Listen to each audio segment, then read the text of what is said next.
Hi, and welcome to Faith, Hope, and Love During an Election. I'm so pleased today to have a journalist and a friend, Lesa Engelthaler, with us today. And welcome, Lesa. Thank you. Thanks, Jennifer. And Lesa is many things, really, a journalist and author. She works with Victory Search Group, which is an executive recruiting firm, and she does a lot of other things as well. But just recently, some of her work was featured in the Dallas Morning News, an article that I'd like us to talk about today. And she's had some other interesting media experiences. Uh, Thank you so much for having me. I think that what I wanted to say to you and to Brian is that the invitation to be with you has actually done your good work, just being invited. So you should invite everyone to be on it, because to think of, in fact, at first I kind of laughed, when they said, when you said this was the name of the interview, Faith, Hope, and Love in an election year. And I was like, wait, that doesn't go together, And so I think just thinking of the three words, and thinking on, spending time thinking on those lovely, biblical, wonderful words. And I thought about it when I thought about faith. For me, it was returning to my faith, like the foundation of my faith, of like, wait, Lesa, God has got this. He's got it. He's not a part of this. And I was thinking about that. Just I've been trying to do things that bring during the pandemic that bring me joy and are relevant, and they just need to be about this time for me. And so I was listening to Brene Brown's interview of Bishop Michael Curry. He's your bishop, Jen. I mean, what an amazing, I'd never heard him talk before. And he referred to many hymns. It was just so lovely. You definitely need to put the link to that interview in there, and of his new book, which very much aligns with your with these interviews. And he referred to a great old hymn that my grandfather used to sing, actually whistle all the time. His eye is on the sparrow. It was just a return. So thinking about faith has helped me to return to that God cares about the sparrows. So he cares about the politics in the United States. Of course he does. It's very reassuring. And then hope. I've really been, it's kind of, because you're a children's author, and I am aspiring to be, and reading lots of children's books. It's been interesting how many children's books I have purchased during this time. They bring me hope. In fact, I want to show you one that brings me such hope. It's called this right here. It's called The Smallest Girl in the Smallest Grade. And illustrated by an illustrator that I have followed for quite some time, a Black young artist. So I'd love for you to share a link to that. But really talking to children about difficult things. And when I have one granddaughter who is the smallest smallest person in her class, but she is mighty. And so I bought it for Jane, but I have read it so many times. It will bring you to tears of just standing up for even when you're small. And that's what we're doing. And so bringing me hope is reading things like that, either to small people or to how I feel small in my efforts. And then love, just feeling so unloving and so much unlove happening in this world, and unloving things happening to me personally, to the people around me. It's not good. So a return to love. And then when you look for love, for in those places, just seeing it in the way my neighbors are taking care of their neighbors' children, during this time, because this is all we have. This is all we got is each other right on my street, I feel like it's just pulled in, to that. And uh, Richard Rohr talked about love during the election time. Literally, Father Richard Rohr wrote about this, and I wanted to read it to you. It says that the sacred scriptures call us to love as we have never loved before. This kind of love requires effort, vigilance, and radical humility. It really does. So love. So thank you for the invitation to think about those three huge, but also small, in my life, very present, those words in my life. So thank you. Oh, you're welcome. And, it struck me when you were talking about that, we talk sometimes about, or, you hear in Christian circles, people saying that Christianity is countercultural. And, and Mm. really, our culture isn't defined right now by faith, hope, and love, so real Christianity is countercultural at the moment.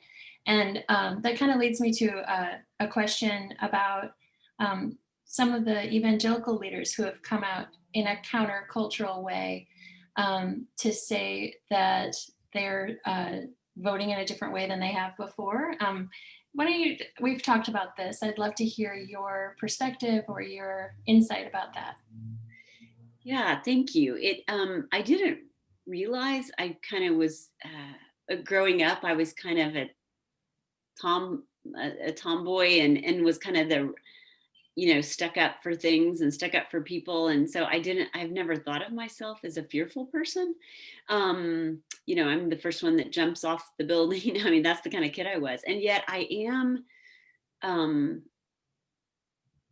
it is scary, when you go counter to what, I live in Dallas, Texas. We are the buckle of the Bible Belt, as we, are proud to say, or used to be, so for me, voting, well, I'll give you an example. I was asked to be interviewed on NPR station in Houston as an evangelical. How was I voting? And I have a friend who said, I would never do that. I would never say that. And I thought, is this the time now to say, as a Christian, like you say? And so I did the interview, and just saying that actually why does one party get to own a term like evangelical or biblical or biblically faithful? I joked with the reporter that I actually blame my evangelical roots for the way that I vote. The root word, part of the whole root of the word evangelical is good news, and the good news comes from, Jesus, who told us to do the things that compel me to vote the way I do. And so saying that, I was voting for Biden Harris, that's a big deal, unfortunately, in the buckle of the Bible Belt. And so there's been some pushback from my saying that actually this is what compels me, my faith, my high regard for scripture, which is the reason I vote the way I vote. And so that's been interesting, the pushback. And I am not as strong as I thought, and it hurts, when my neighbors and friends and family, don't understand. I guess that's the best way to say that. Although you're increasingly in good company, right? There are a number of evangelical leaders who have signed a statement and have explained why they are, even though they identify as being anti-abortion, they are voting for Biden Harris and have really eloquently described that. So increasingly you're in good company. So you won't have to be brave on your own. You can kind of stand in a nice crowd. Yeah, thank you. That's encouraging. Another journalistic piece that I did want to talk about was your article for the Dallas Morning News a few weeks ago, and it was I can't remember the title, but it was on the notion of being woke and kind of exploring that concept and also telling some personal experiences. Do you want to talk about that? Like what compelled you to write that? And then let's talk about some of the responses that you've had to that one as well, which are, again, interesting, but I do believe you're doing countercultural work in writing and talking about these things. So you'll probably get some pushback from dominant culture. Yeah. Yeah. Thank you. It really came out of, I realized that, you know, different people can take different parts of what they want to feel called to do in the world. And so they are called to be,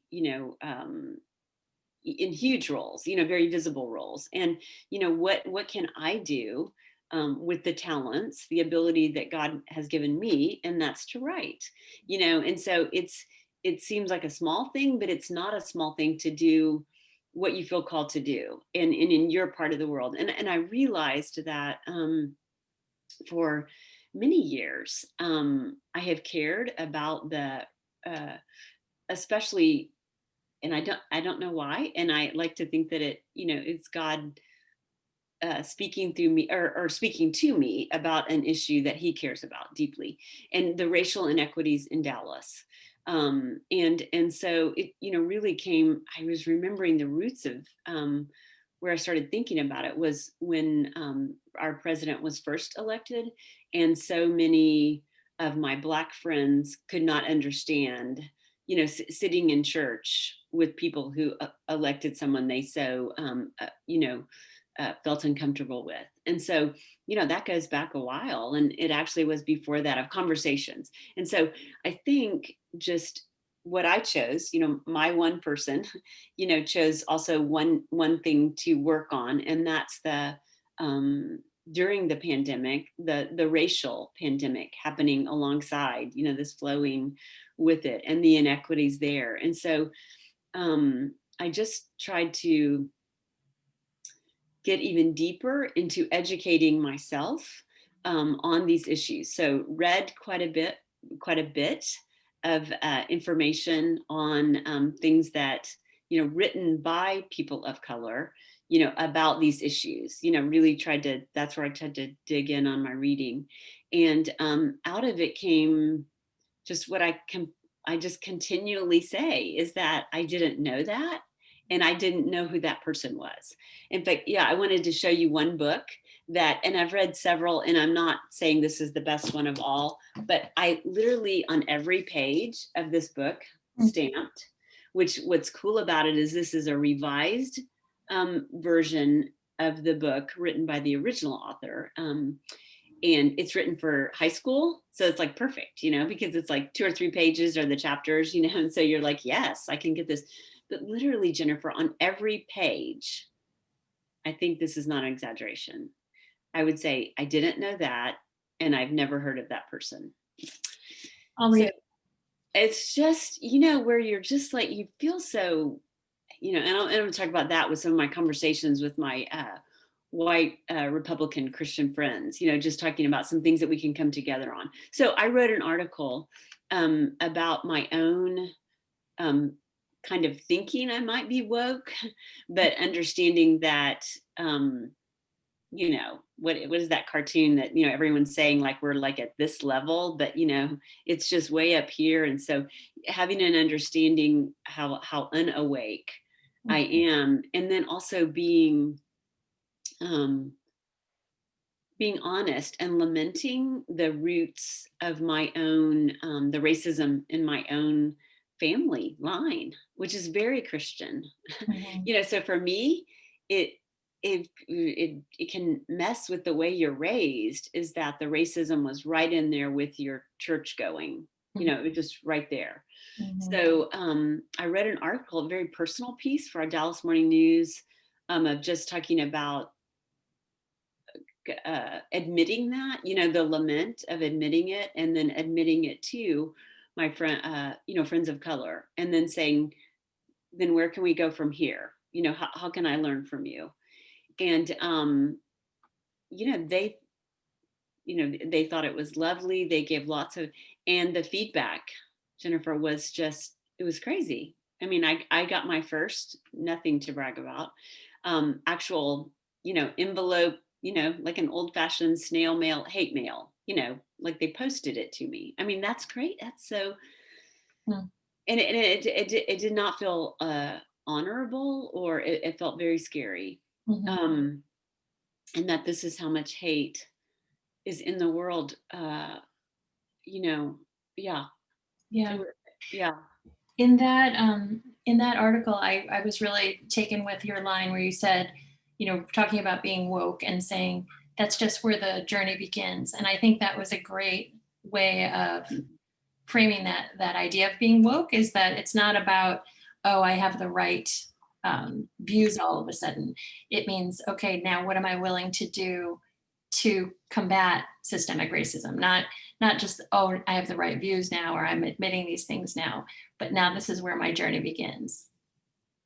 And it was said, to me, I mean, I didn't even, I was quoting, um, my friend, Nichelle, who said that. It was so lovely, with her, being having so much opposition, and this woman has a master's in, theology, I mean, teaching at an alternative school. I mean, just doing amazing things, Mhm. and with multiple degrees, and working in this, Southern Dallas, alternate high school, and she said, yeah, I should read you the exact quote. Yeah, because it's so, I mean, I told she should be a writer, but she's a teacher. um, yeah, some people think being woke is an arrival point to your, to what you're saying. That's a great thing. Some people think that, but it is actually, in my opinion, she says, I love that. I should say that much more often. The point where the journey really begins. Mhm. Yeah, at the heart of it is the ability to be conscious and alert to not only my suffering, but that of others. Mhm. Yeah, it is truly an awakening, Mhm.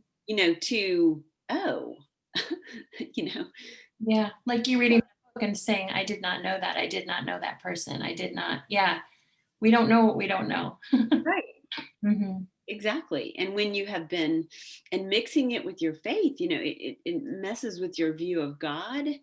Um, and I had never thought of the examples that I told them about, I gave them one example about my grandfather who, I mean, he's like my guy, I mean, he hung with me with all of my youthful rebellion. I mean, he was the one who, every person was his neighbor. He's the one who whistled, his eye is on the sparrow.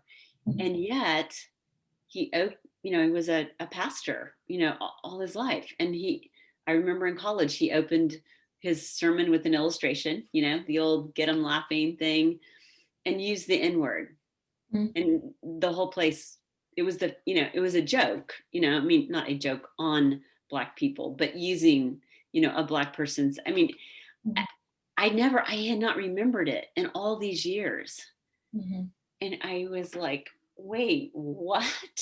Mhm. So for me, it was just it was right a part of church, dinner, Sunday dinner. I mean, it wasn't, oh, Jennifer, I mean, waking up to, I feel like God helped me to remember that, and then to admit it and lament it. Oh, you had something that special that you wanted to share as we close together today.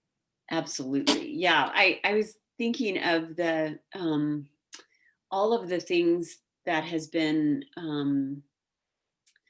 what could bring us together, and me having conversations with my amazing, gracious, kind, white evangelical Christian Republican friends, and trying to have those conversations across the table. Mhm. And because if we can't do that, what are we, the church? How are we going to be? So I thought of the word unity.